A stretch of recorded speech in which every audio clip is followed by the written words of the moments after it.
That's me and my husband as kids. We grew up, got married, and had a kid of our own. Pregnancy flew by, and in months I was holding my beautiful baby girl. With help from God and support from family and friends, we made it through the sleepless nights and celebrated the precious milestones. I'd love to take you on the journey with me as I juggle being a wife, stay-at-home mom, and working in the fashion and entertainment industry. It's only the beginning, and it's only reality.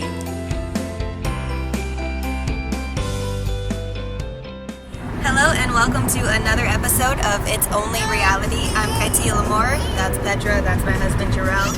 We're on our way to a wedding. Our cousin, Brenna, and her husband Daniel are renewing their vows, their 1-year vows. Last year they did a smaller intimate wedding, and this year they wanted to have a bigger kind of celebration with the people who weren't able to come last time. And I think that's really cool that they said they were going to do that and they actually did it, because we've been planning our renewals for a while, and now it's 7 years later and we still haven't done them. So 10 years is going to be the year that we really do it big and celebrate and have a gorgeous renewal ceremony and reception and all of that stuff. So speaking of marriage, we have been married 7 years, and I'm just thinking about that it's already been a whole year since my cousin has been married, and it does not seem like that long.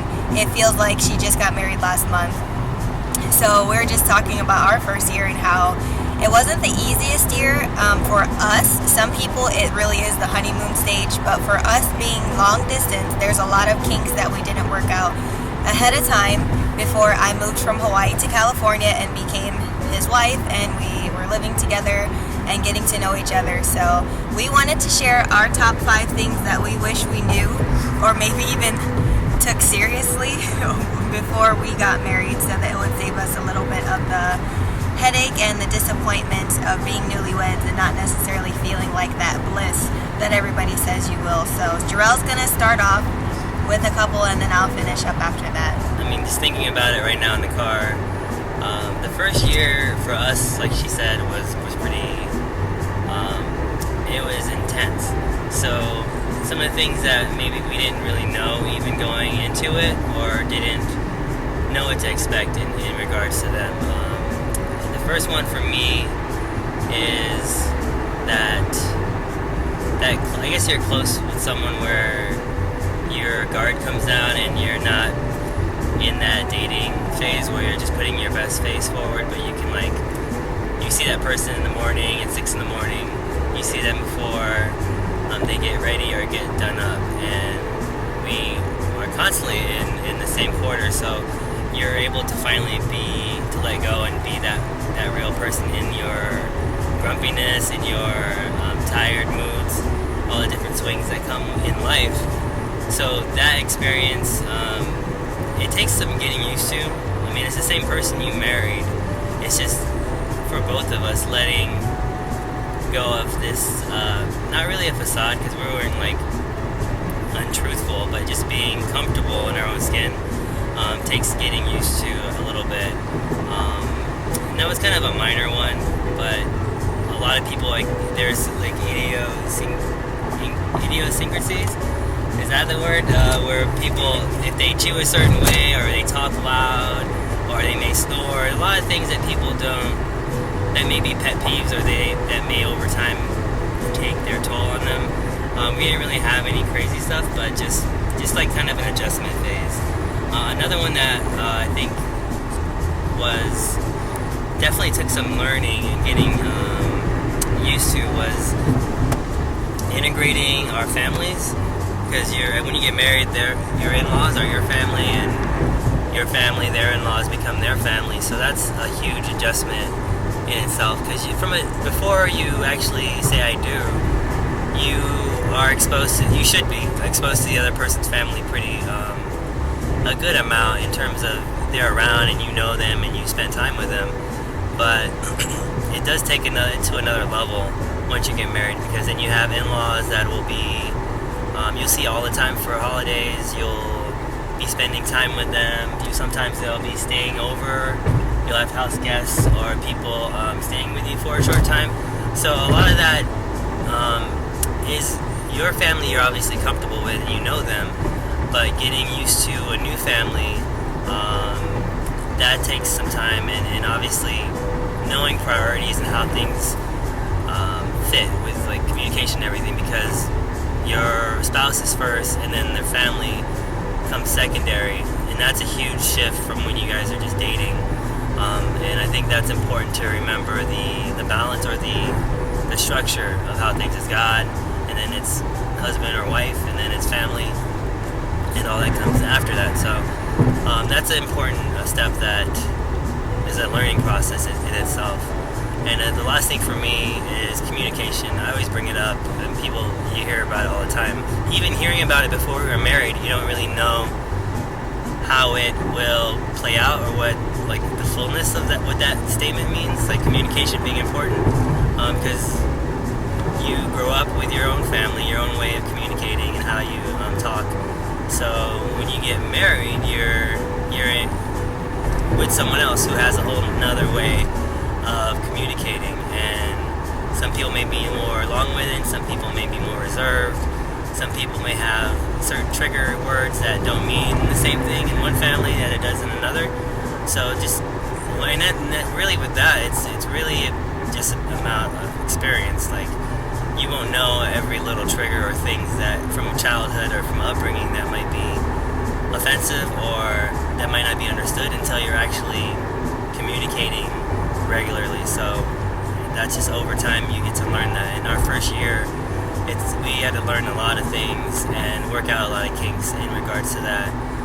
So it's important to be open to communicate and hear each other, and not just be emotional about things and jumping to conclusions. So if you have a lot of little arguments or spats can happen early, like in the first year, with poor communication. So for us, it really helped us to have some good, wise counseling, like Christian counseling, and really being open to seeing things from the other person's perspective, and not immediately thinking something different just because of our past or our history. I hope that makes sense. I think it makes sense, and I think that's some great advice that you have.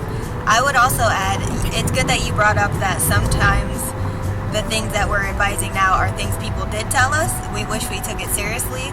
And one of those things is, I feel like we had like such high expectations, and we were very optimistic, maybe even a little foolishly naive about the things that we thought we would accomplish in our first year or first couple of years, and that made it a little disenchanting when you get to a few years of life and you're like, well, I didn't do this and we didn't accomplish that, and this just isn't how I thought it would be. And a lot of people, I can't even tell you how many people who are happily married now, but in their first year or two they even questioned, why did I marry this person, or this just isn't what I signed up for, and they considered divorce, annulment, separation, and counseling. And through that counseling, it did help them to see where they may have just had, like Jerrell said, miscommunication or unrealistic expectations of what the first year is like. Some people, I'm telling you, their first year is like bliss.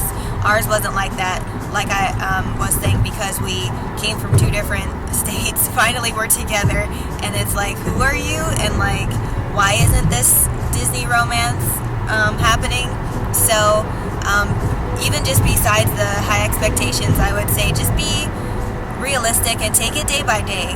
What you guys think you want to do, if you're going to buy a house, if you want to have kids, if you want to get a pet, if you want to move into a luxury apartment, if you want to, start a new job, get your careers going. That's a lot to do on top of just nurturing a relationship. So I think for me at least, I just thought everything was going to be perfect, and my life was starting, and I was like brand new me, and I just thought it was going to be fabulous. But it was, but just not the way I expected. And the last thing I'll say is, we did so much in our first year outside of our marriage. We were in part of an arts ministry. We were going to all these events. We were constantly being around friends, going out, having all this workload, and it's like we didn't really leave time to just get to know each other and to be newlyweds and enjoy that first year. And I think that's part of where the overwhelming and the stress came from, was just, what are we doing? And How come we just really can't seem to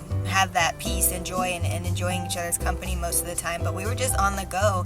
And I would say if you are recently married, even if you were living in the same state, even if you dated a while, just take some time to put pause on a lot of the extracurricular activities that you're doing, because being a husband and wife, it's just a whole new ball game, and you don't want to overextend yourself to where your patience is low.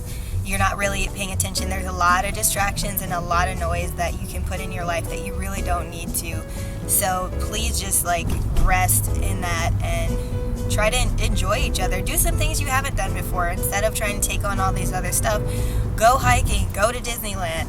Do stuff that you guys just really love, because it'll balance out all of the responsibilities of being an adult and having this person that you're constantly responsible for, and you want to be proactive about that relationship and going out on dates and learning each other's love languages and all of that. And I'll even include a love language quiz in the description box, because that did help me to see where I even thought like, oh, well, I love gifts and I like this and I like that, and then you take the quiz and you're like, all I care about is the acts of service, or like all he really cares about mostly is affection.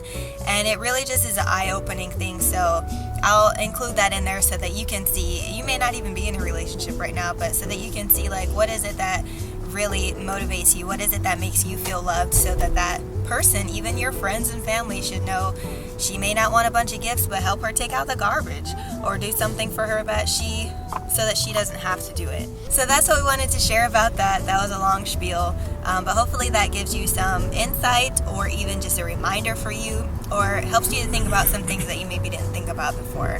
And just, you know, God bless your union, and even if you're just waiting and you're single, take time to make sure that you're doing the right work and prioritizing things in the right way, because that's really going to benefit you in life. Right, babe? Correct. Right, Petra? Oh, she fell asleep. We bored her. Look at this. What is happening to these? I promise it looks better in real life. Wedding steez, we're going to a wedding, please. A blah blah blah blah, booty booty boots, and beady beady bops and a booty beats. Why?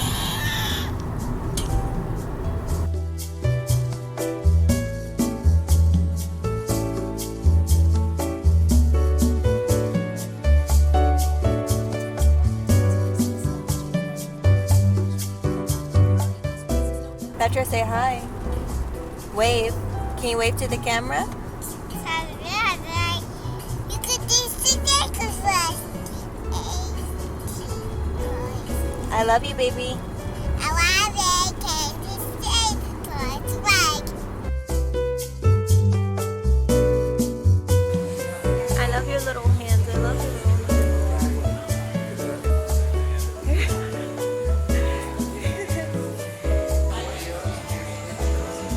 Petra, what you doing? What you doing? Don't eat it, don't eat it.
just finished the wedding. It was beautiful ceremony and reception. Got some really good footage, as you just saw, I guess, because I've edited this if you're watching it. And it was just nice to, well, I guess I'll say one of the things the minister said when they were renewing their vows was to those of us who were in the audience, well, not the audience, those of us attending, it's if you guys are married, may this be a reminder of the vows that you took, and just kind of give you those great feelings of being a newlywed and remembering the promise that you made to each other. So it was nice to be in that environment and that atmosphere again, and seeing family, being able to celebrate with them. There was people from out of town who came, and one thing I didn't mention is that Brenna and Daniel are expecting. So they've been married for a year. They've renewed their vows, and they're expecting a little baby boy soon, and they're going to be moving to Colorado to start their new life. And we're very, very excited to send them off. It's very bittersweet, mostly sad to see them go, because Jerrell has like grown up with Brenna for his whole life, basically, almost. So we're very happy for them, and I've moved when I got married, so I understand how hard it is to be away from family. So I let her know that if she needs anything, prayer, anything, let us know, because it's hard out there in them streets. But they're going to be okay, and we're okay, and just wanted to sign off and let you know that we will be seeing you next week. Don't forget to subscribe so that you'll see the new posts when I put them up. Bye! Petra, say bye!